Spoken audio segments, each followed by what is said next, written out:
Marhaba and welcome to OOB Live, a grassroots collective that amplifies Palestinian voices.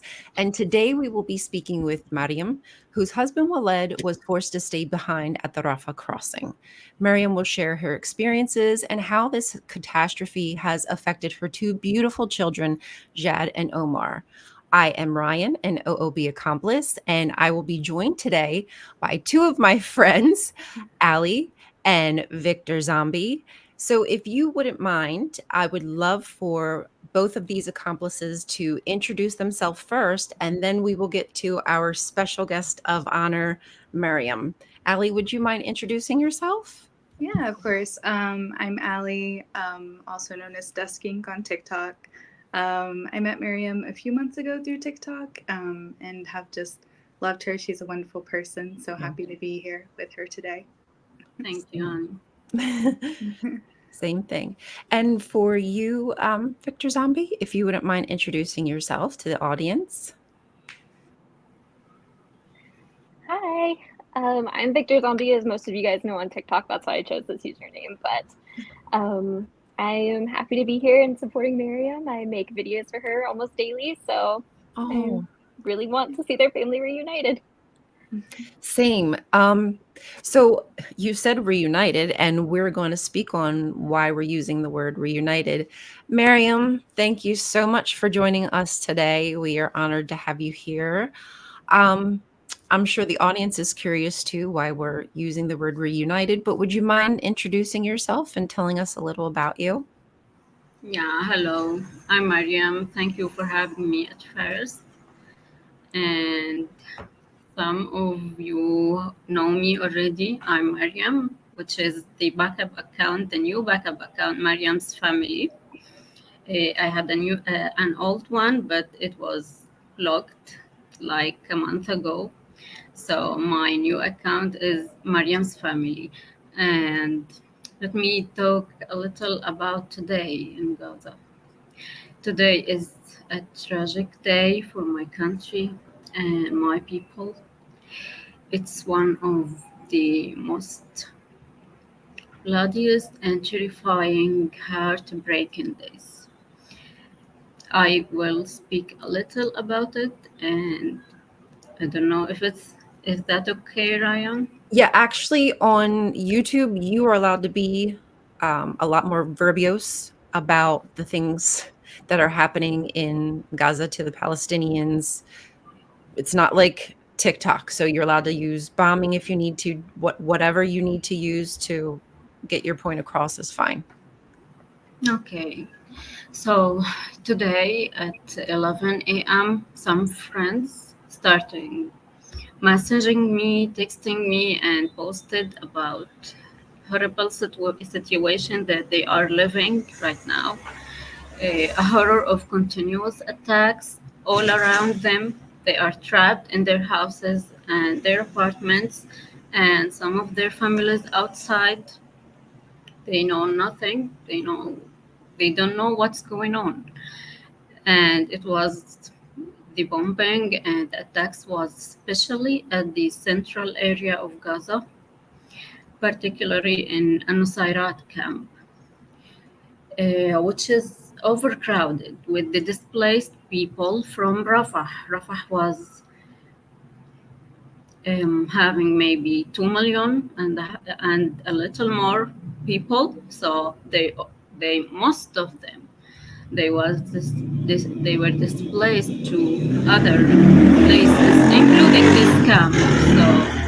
So sorry for the voice. So this camp is overcrowded, and the attacks was everywhere. They are everywhere. Fighter jets, Apache helicopters, and what they call the quadcopters. They were shooting people. They were bombing people at the streets. It's 11 a.m. at the middle of a marketplace. There was a lot of shops and people around. So this went on for over 2 hours. No one knew what's happening, and no one could leave their homes. There was um, all targeting unarmed civilians.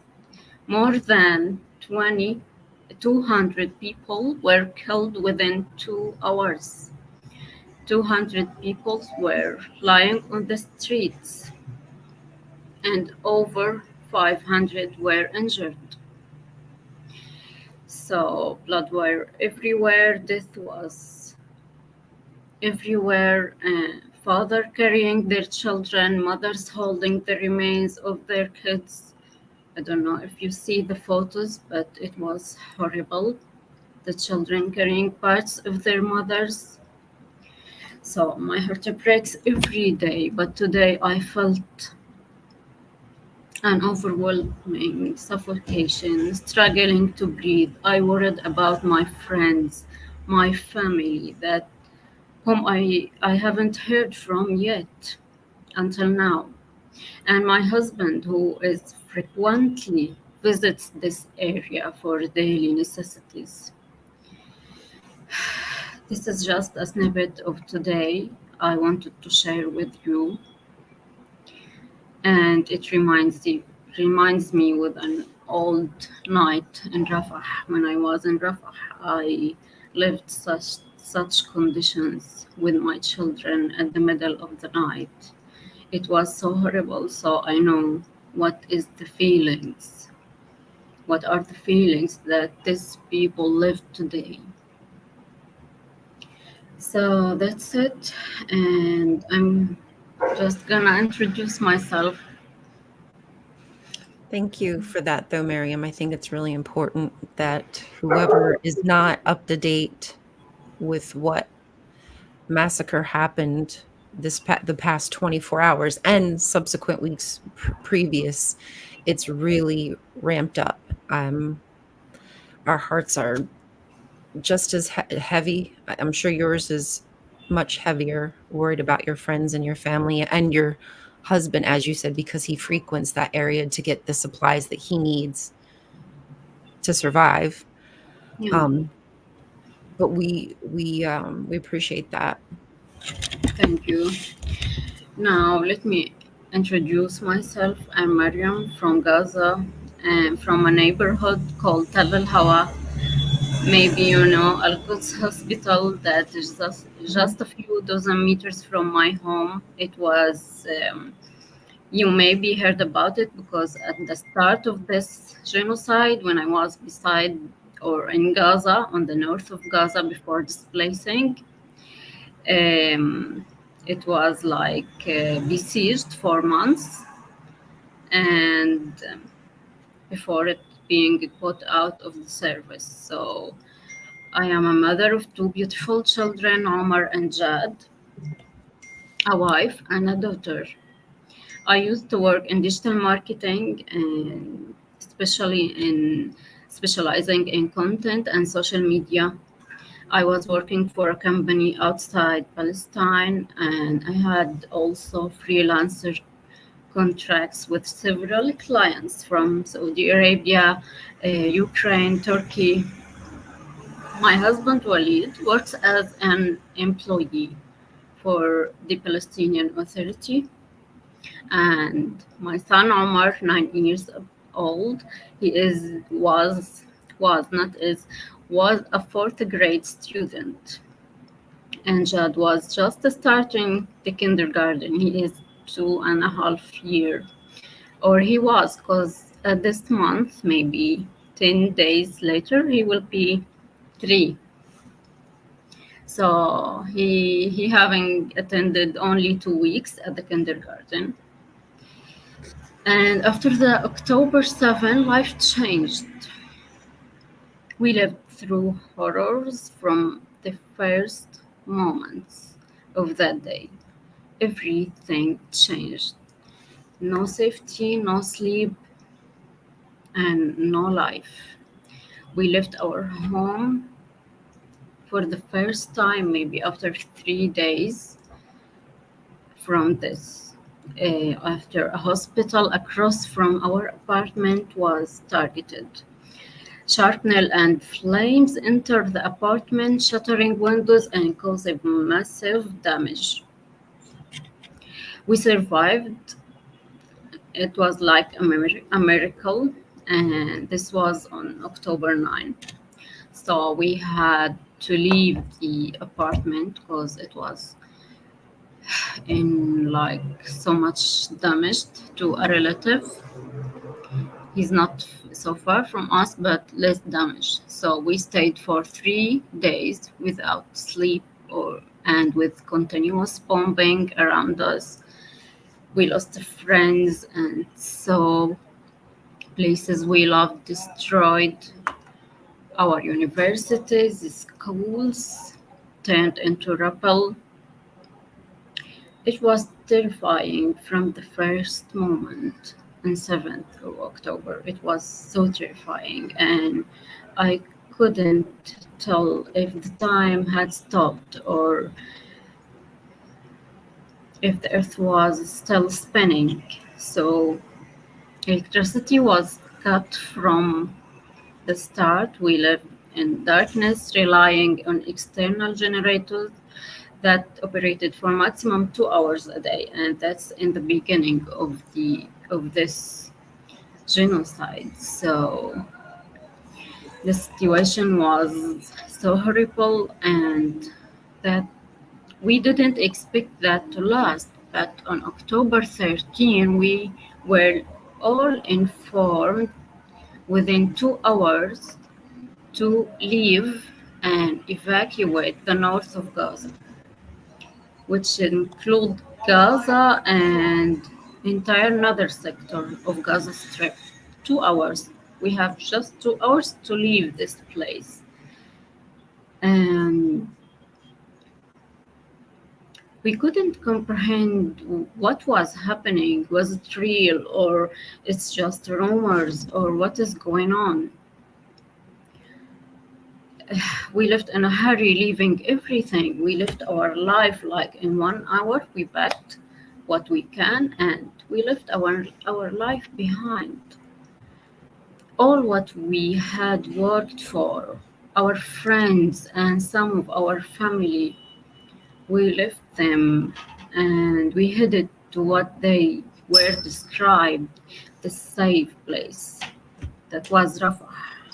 Yeah, please, just 1 minute.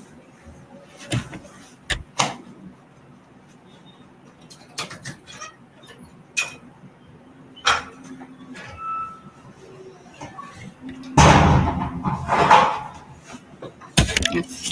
So sorry for that. So we went to that safe place.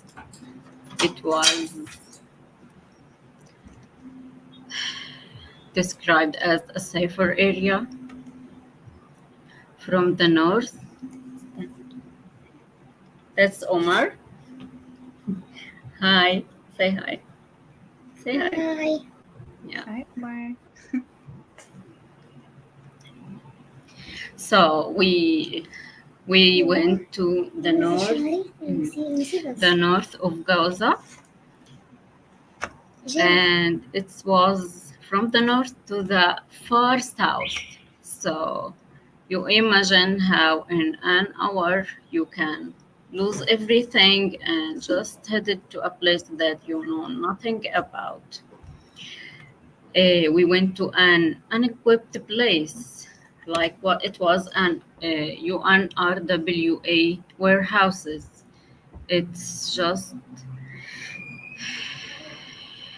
warehouse to some goods and some things to save. So we found over 2,000 people like us sitting on the ground. Okay, Omar is shocked. He said his father photo on YouTube, so he is asking, "What is this?" Yeah. So we found 2,000 people who is trying to escape their life, and they just came to this place.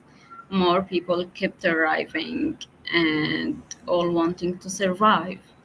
So the place was overcrowded with only 3 bathrooms.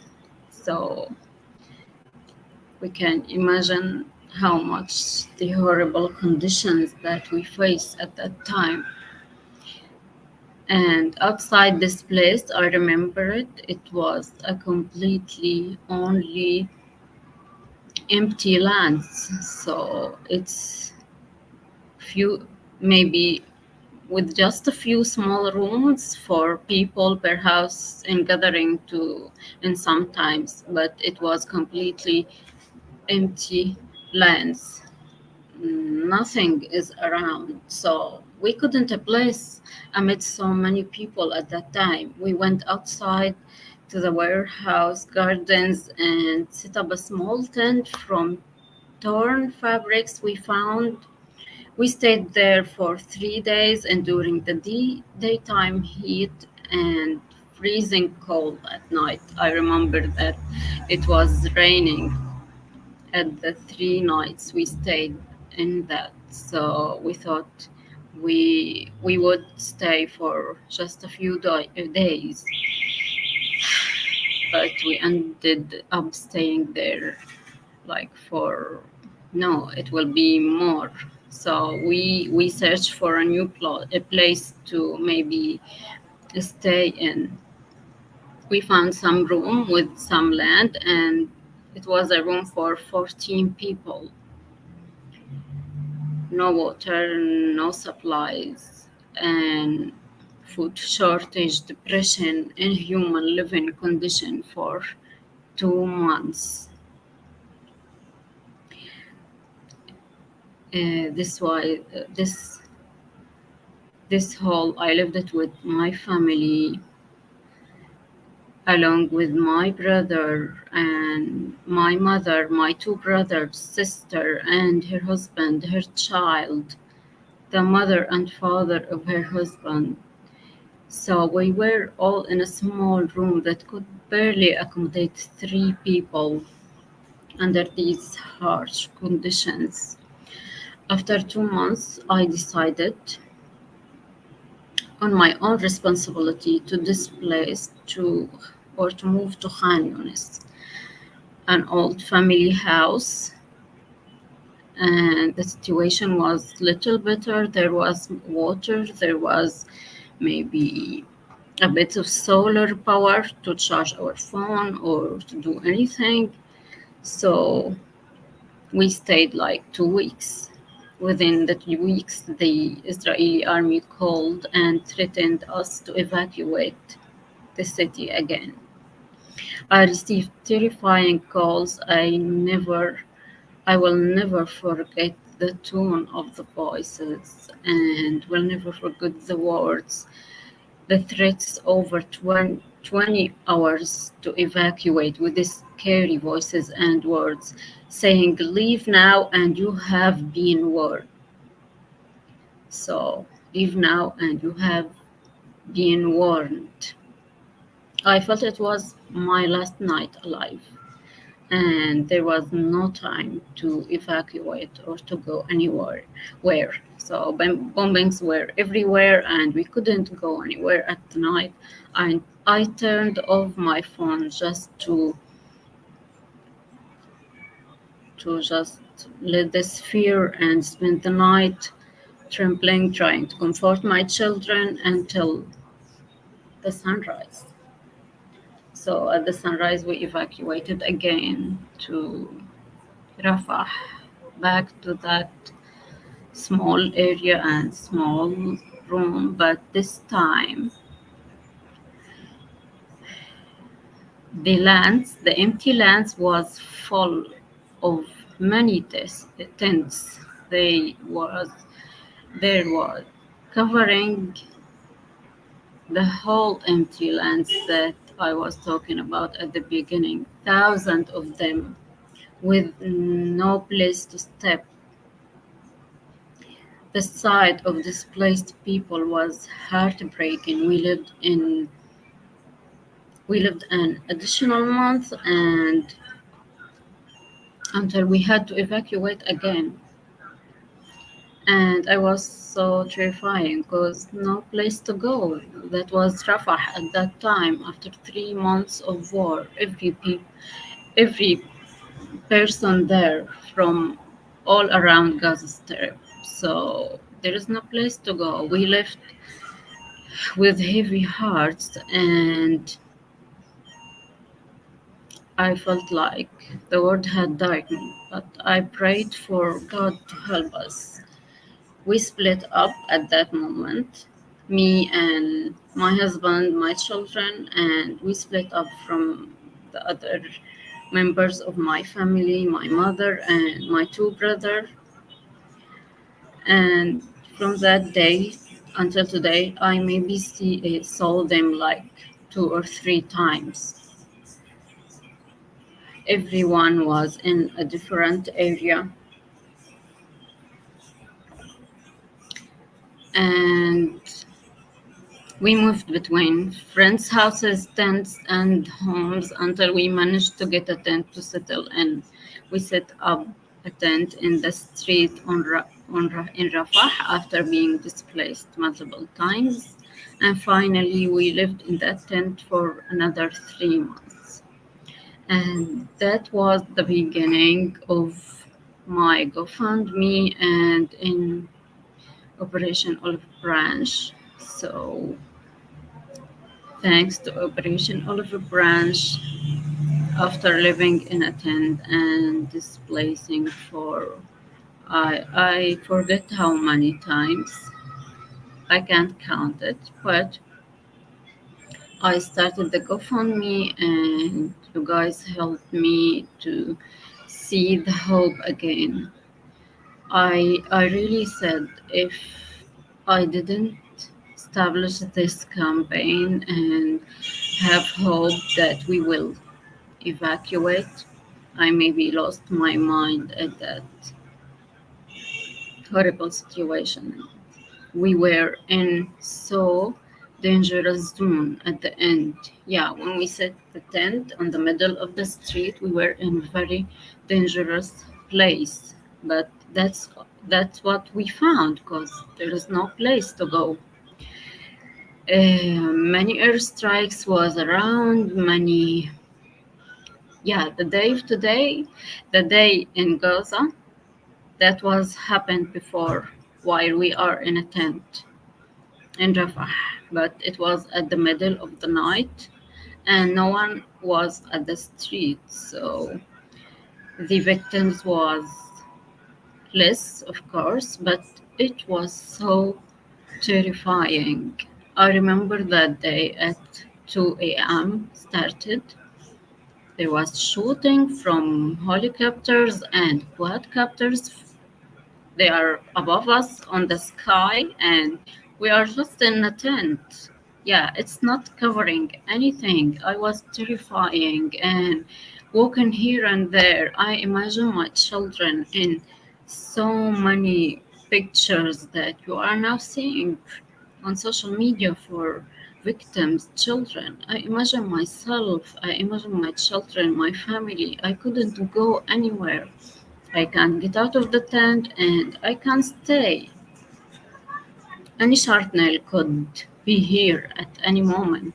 So it was so horrible night until maybe 3:30 a.m. Everything back to quiet again, and I really can't forget this.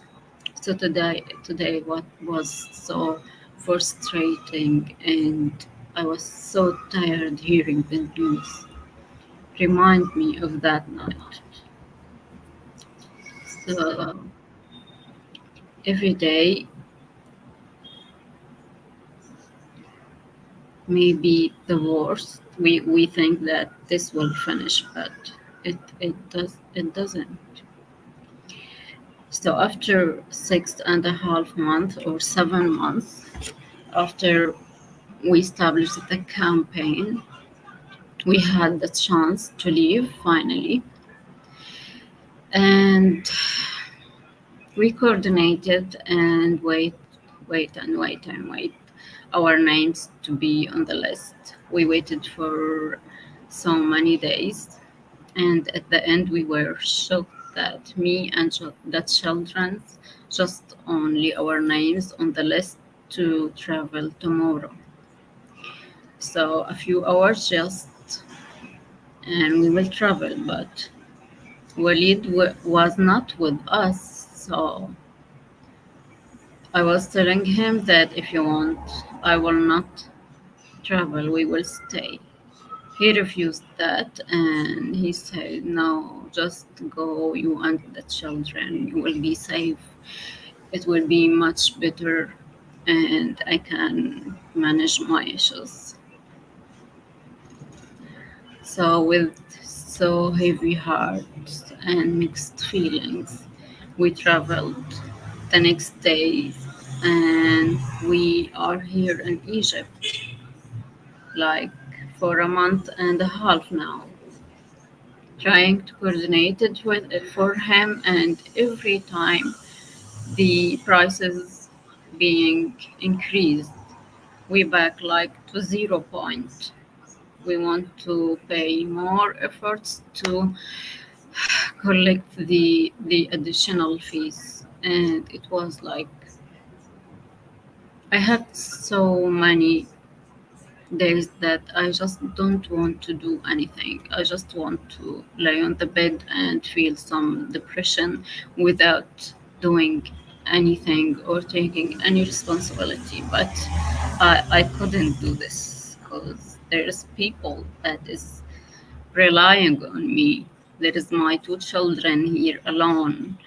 At some point, I have 1 week and without any missing day. I felt like so many pain in my heart. I wake up on this pain and I slept on it. So it was just the moment that I tell myself, no, you have to do better thing and you have to heal yourself just for your children, for yourself, and to be strong for your husband as well, and maybe for the rest of my family if I can help and I can help to evacuate them as well. So I can't tell more, but after we left, just a little days, and they entered Rafah, and they had to displace again. And where this time they went to Khan Yunis, which was so destroyed. There was no place at Khan Yunis to stay in. So it was so hilarious. What is this? People just running here and there and sitting at the streets. No place to go. And after 7 or 8 months of genocide and destruction, where can they go? And to leave everything. 8 months means that they buy supplies, they have issues to move, and there is no vehicles. So it was so horrible for me, for my children, when they asked about their father all the time, what he's gonna do, what is going on there, and we have no connection with him.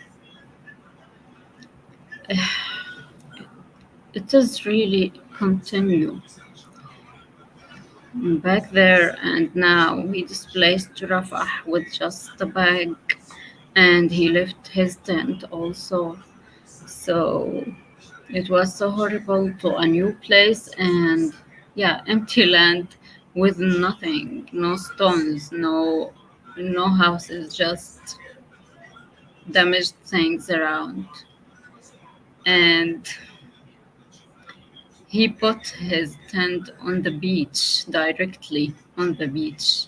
There was no place to set a tent, just on the beach, and the waves take the tent 2 times. Imagine that. And it was so expensive to rebuild a new one. So he and his friend, they managed again to have a new one. And now we waited every 2 days or maybe three, whenever he can, to contact us to try to find where is appropriate internet connection to call us and maybe see the boys with a video call if possible, or just photos according to the strength of the connection. So that's it. About the boys, this is so hard on them. Eh, Jad, maybe he doesn't understand what's going on. So yesterday he cried like for 1 hour and a half, and he just said, "I want dad, I want dad, I want dad." So it was so heartbreaking, and I was feeling like I can describe my feelings, but it was so damaging for me. I wanted, and I can't just do anything. Omar at the other place, because he is 9, he thought that he is big now. He is trying to cover his feelings and to hide it. He just asked, "Where is dad now? What is he doing? I miss him," and started to be quiet again. But I know that he miss him, and Jad also miss him so much, and they need him. That's maybe one drop of the ocean that we are living right now, because I'm thinking of too many things. Evacuated my husband, evacuated my mother and brothers, um, putting Jad maybe to a kindergarten again, to just to see other boys, other children, to contact with people. It's better to stay at home and just crying and has a depression. And Omar, he need to restart his school. He need to restart his school again, and this is maybe impossible here because of some policies in Egypt. We are not allowed to hold a residency, so we can't join the Egyptian schools. We have to go to international schools, and that costs so much. So I don't know what to do. I tried to get back to work. I survived like for 2 weeks with so much stress at the work, and I couldn't continue more. Um, it's maybe too much stress for me to work, to take care of the children, and to think about my family there in Gaza. It was too much. So I'm just trying to restart over everything and alone. And that's maybe the most of all.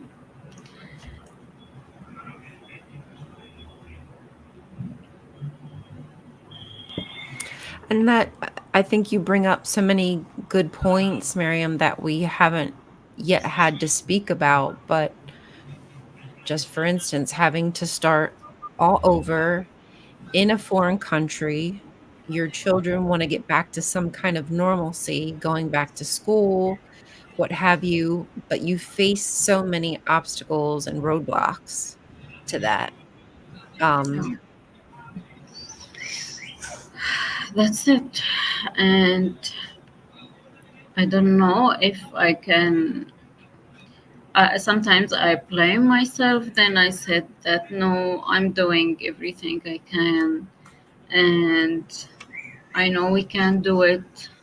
I just want to save my husband first. We are continuing this campaign to be ready at any moment. The crossing will be reopened again and the people could get out again. So we are ready for that with anything they ask for fees.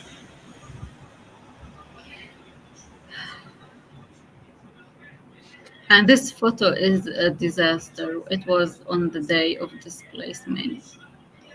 his sister just shot it and sent it to me,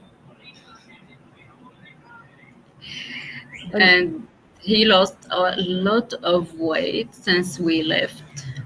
It's just 1 month, and he just lost a lot of weight.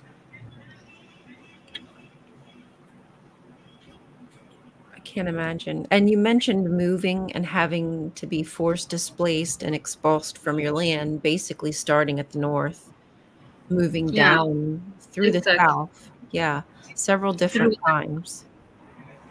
several, maybe it's 10 Oh my or God. 11. Yeah, With two young kids. That's with impossible. running around here and there with nothing.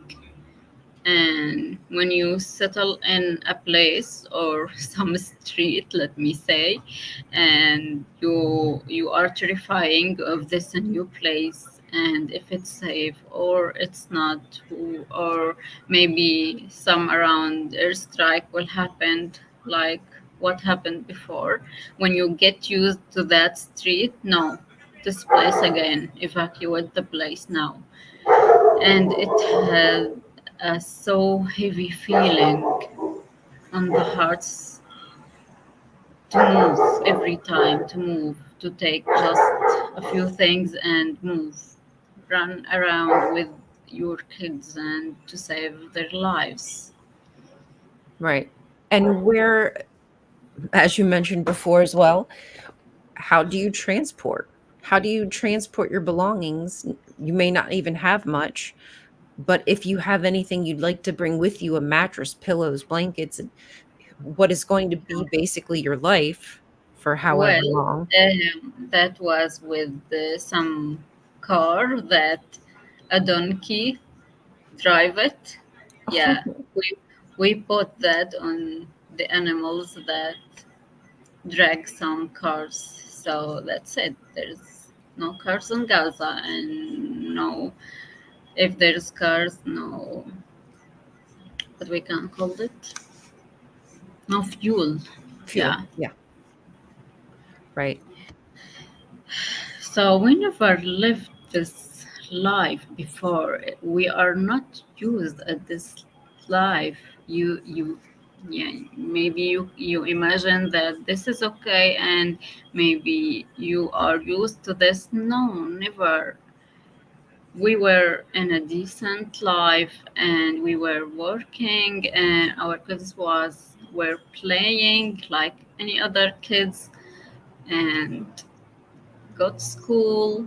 So no, it's not our life that we know it. Be- right before we evacuated at some night, I was just scrolling at my phone, and I read the victims' names like usual. So I read some name that is familiar for me. And I remember that night I called Walid to see it. It He was Omar's friend. He was a child, 10 years old, who Oh, was flying a kite with his friends, and they attacked this group of children. So I couldn't believe it. And we called, and we assured that this is him. Yeah, and Omar just lost his friend, and he doesn't believe it until now. He said that, mommy, if this genocide end, we will back to play football together. No, I don't believe that he is not here anymore. It was so hard for me. I spent 3 days at the bed that days. I couldn't just move from the pain of my heart. I couldn't give condolence to his mother because I don't know what to say. And every news about our friends that they're gone, it was Nothing can describe it. Nothing. No word.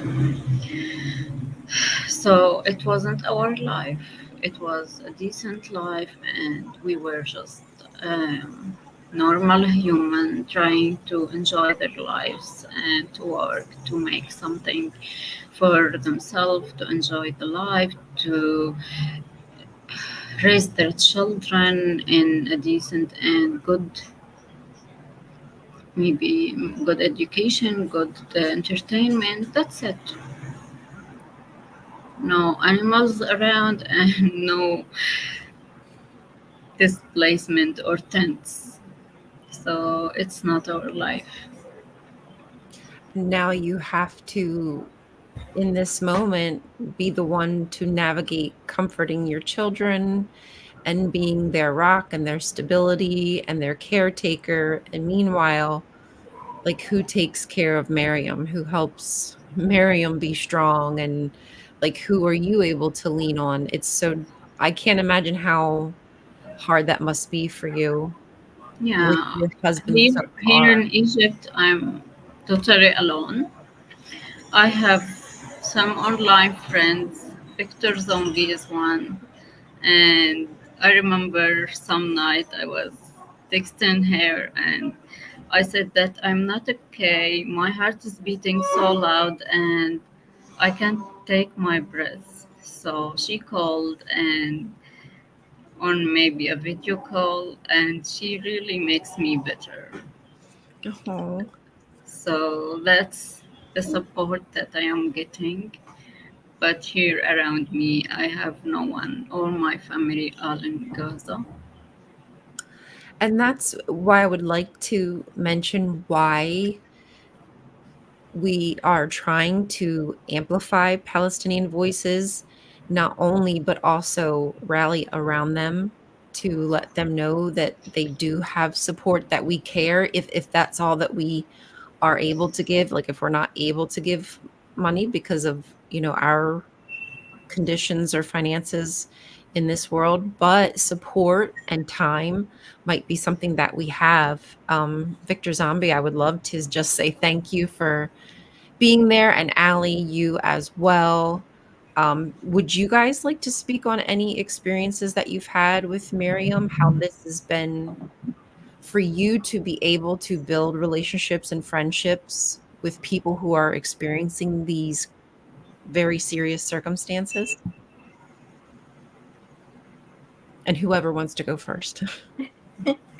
Yeah, it's been like Mary and I were just talking about this the other day. Like, we are obviously wish this had never happened, but the friends that we've made and these like these families have become like our families. Like, we Yeah. are so happy to have met them, but unfortunately the circumstances are just terrible. Um, but yes, getting to know Maryam and Riwa and Tamar and all of them is just it's been great. And I just wish that there were better circumstances, is really all I can say. And I did want to kind of mention about Omar's school. Miriam was showing me the finances for that, and it's around $3,000 a year USD. So it's a little Wow. hefty. So it's not like a little amount that we're talking about, plus like supplies and everything. So I don't know. I just kind of wanted to throw that out there too, because I don't really make the talking videos so much. I do the slideshows, and some of those details are really hard to get in there without triggering the algorithm. So, but Understandable. Yeah, trying to yeah, navigate social media while also convey a very important message. We've all had to try to transverse that a little bit. Ali, what yeah. about you? Welcome back, Miriam. You can hear us okay?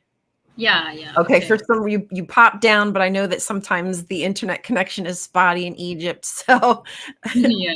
I figured you'd come back. Ali, did you have anything you wanted to add?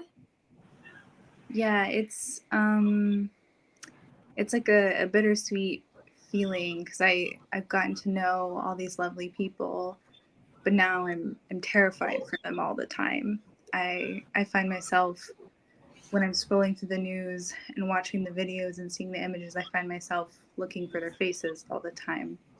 Yeah. Um, so I feel a very like up and down. I feel like full of love and joy all the time when I talk to them, and then I also feel so much fear. Um, so, but yeah, like Victor said, I wish it never happened, but I am very grateful that I've gotten to know some beautiful people. Absolutely. Terrible Thank you, circumstances. Ali. You were supporting so good, and I'm so appreciated with all the videos and the messages you were sending. I love you so much, and this is so appreciated. I love you too. Yeah, I think that we would all have loved to understand Palestinian culture and had been able to digest in a different format. This is not the way I would have loved to have been introduced. Um, but now I understand why the people are just so incredibly beautiful, diverse, and how important education, family is. And as you said, Miriam, you're just like you and me. We are just everyday people who have our hopes and aspirations and want the best and give the best to our children. Um, but I am very thankful that I'm taking with me a piece of, Palestine. I will always have Palestine in my heart and will now always forever have Palestinian friends. And I do love that and I will cherish that. And what's important is that we continue to build these relationships so that way we can also help people on the rebuild when the Rafah crossing is open and we can get the people out so they can get the health care and whatever necessities they need, get in and restart the building process. I want to, at least me, I want to also be there for that. This wasn't just a one and done. Friends for life, you can't get rid of us. I can't wait to hear the news about this finally finished.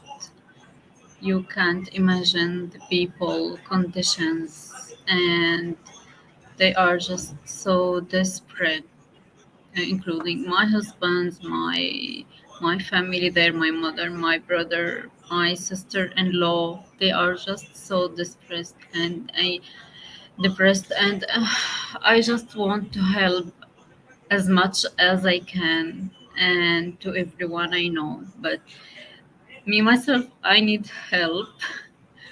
But I will. When you help, I have a faith. When you help others, God will send you who will help you. So everything will getting back to you.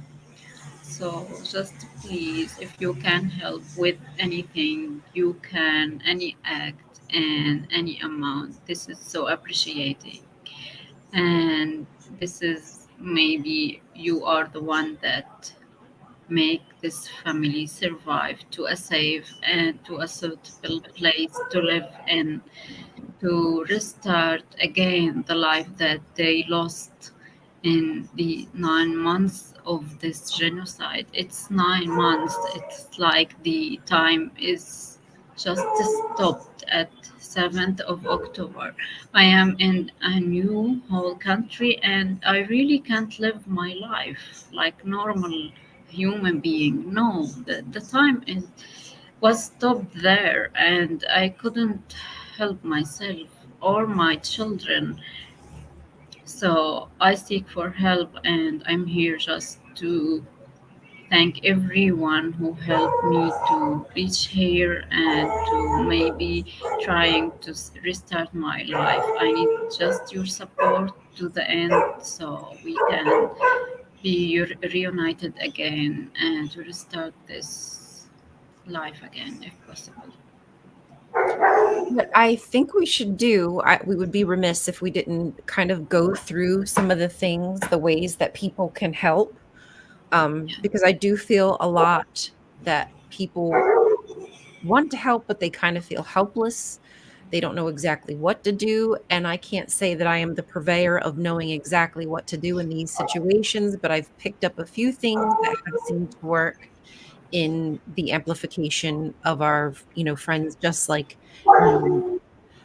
So firstly, I'm going to pull up her GFM. Why don't we go to that first? Okay, so there are many ways that you can help. One of those are obviously top tier. I'm going to say, like, the top tier is if you are able to gift, that is going to go the furthest. It doesn't have to be anything large. It can just be $5, the $5 minimum for GoFundMe. I also suggest not leaving them a tip. They ask for a tip and they usually set it at like 90 cents or something. I don't know. You don't need to leave a tip. Just give the money to the family. If you are unable to give that gift, please share either the GoFundMe, or you can share Maryam's social media, or you can also share Allie's and Victor's as well as mine. There are many people who have been rallying around Maryam to make videos for her. If you don't feel comfortable simply making a video yourself, get familiar with her story. You've listened to some of Miriam's experiences. I'm sure there's something you can garner from there to make your own if you would like to. Or hey, you're more than welcome to actually take this live stream and chop it up and do something with it to also share with friends. If you are attending any protests or any of your local I don't know, like coffee, what was the coffee revolution? Some kind of group that is gathering together, maybe even if it's your church or your temple. You can also print if you go to the share and the QR code. Oh, it doesn't, is it showing it on? No, it's, for whatever reason, it's not showing you guys. But I can see the QR code once you click that. You can print this and share that QR code, and all anybody has to do is take a picture and click on it, and it will take them directly to the GoFundMe. Is there anything that I've left out, you guys, that you can think of for other ways to help amplify voices? I don't think so. I think that's pretty much it. I mean, Okay.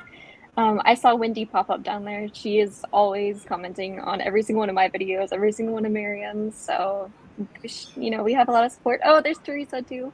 Hi, Teresa. Yeah, so.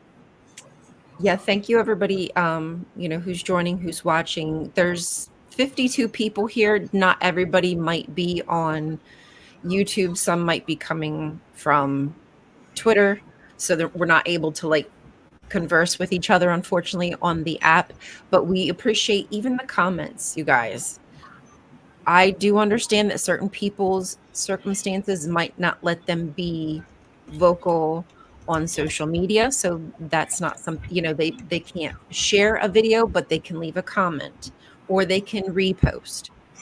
Again, every action that you can do will add up, just like drops add up to the ocean, whatever that saying is. These little actions will add up to help get our friends to their goal. I mean, that's kind of what got to the 50,000 that was able to get Maryam and Jad and Omar evacuated safely, was thousands of us giving little gifts at a time. That's how this happened. So the accumulation is what got us to the goal. No doubt, I believe that if we continue to push and those little donations of $5 will be able to get Waleed reunited, as we started out at the top of the show, reunited back with his family.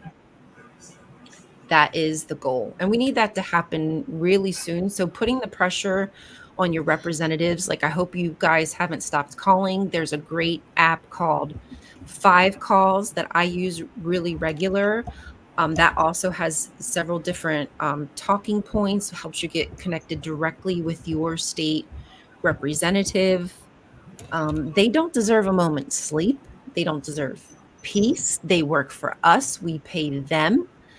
Yeah, so their life should be a living nightmare, just like they are making our lives and Palestinian lives a living nightmare. That's how I feel about it. I don't know how y'all feel, but that's how I feel about it. Good. Everybody concurs. Oh, yes, you guys. So the GoFundMe link, if you would like to donate, the GoFundMe link is in the description as well as Miriam's social media. So her Instagram as well as her TikTok. We did slightly kind of breeze by the fact that unfortunately Miriam's one TikTok account was banned. That is one of the other obstacles that we have to navigate frequently is uh, these apps are specifically targeting our Palestinian friends when they speak out. Even, you guys, I'm sure, have had instances where videos are removed or you get a warning for something. So they've also had to try to get around those hurdles. But all the information is in the description. If you do not see it for whatever, you can screenshot this, and this QR code here should take you directly to the GoFundMe link as well. And And thank you for asking that, Naz. We appreciate it. I will say too, if people aren't able to gift five, I've been collecting smaller donations on my TikTok and my link tree. You can find there. I'm pooling small donations. So if that's an obstacle, the $5 minimum for GoFundMe. If you just have a dollar or two, I'm collecting those there. I will get. Okay, actually, that is amazing. If you would like to give that to me in our chat, I can put that in the description after the show, and I'll put a little thing there if you're unable to give $5 for whatever reason. And also, just to FYI, you guys, sometimes I've heard that that GoFundMe is weird, and your bank might say, "Nope, not going to let you donate." And that's another way we've been able to get around that barrier is by taking personal donations. I'm unfortunately not able to do that, but for the creators who have been and have been, trustworthy and transparent with those transactions, we applaud you and thank you so much for doing that for the family. So if you're unable to do that $5, again, after the show, so give me a few minutes, I will put that link in the description so you can also put it there, as well as I will give you Allie and Victor. I need your social media links. I'll make sure I put those in the description as well if you'd like to follow so you can amplify Miriam's voice that way. Thank you, Woo! Ryan. I have to just say a word to my friends here, Lindsay and Kitty. They were so much supportive, and I love you girls so much. And I know this is horrible situation, but I love knowing you and to get such a wonderful friend, Lindsay, Kitty, and Allie, and of course my Stacy. Thank you so much. Thank you, Ryan, and I really appreciate all this effort.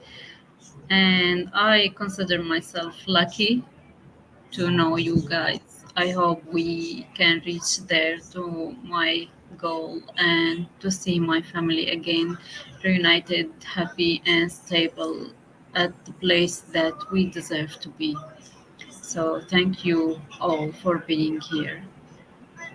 Absolutely. Yes, I'm glad you were able to join us today, Miriam. We thank you. are almost at the hour, so we probably should start wrapping up. If Yeah. there's anybody in the audience who has any questions, you can feel free to ask them now, even if it's about contributions or how you can help, whatever, any question that's appropriate, you feel free to ask. Miriam, if there's anything that you would like to say before we go, as well as the rest of you, if there's anything that you would like to say before we close out, please feel free. No, that's all, and I hope that we will continue this support to the end. I will be so appreciated, and someday everyone who give good something, you will remember this, and you will be so proud of yourself. I know this because I've been there, and thanks all for letting me hear and to maybe raise my people voice to all the world, even if it's just 1 hour. I pray for safety and to rebuild Gaza again, to be safe and free. And thank you all. Thank you. Allie, Victor, anything before we go? Okay. Well, I could not have said it any better myself. So I'm going to close out with that. Thank you so much, Maryam, Ali, Victor, everybody in the audience. Please be sure to like this stream, share it with your friends so that way they can get to know Maryam's experiences, what she's been through. Remember, our friends are depending on us to help give them the support that they need from now here on out. This is our tax dollars causing this, and we have to take some responsibility. Silence is complicity, it is violence, and we cannot allow it any longer. We love you. Peace to everybody, and we will see you next time. Thank you so much. Thank you.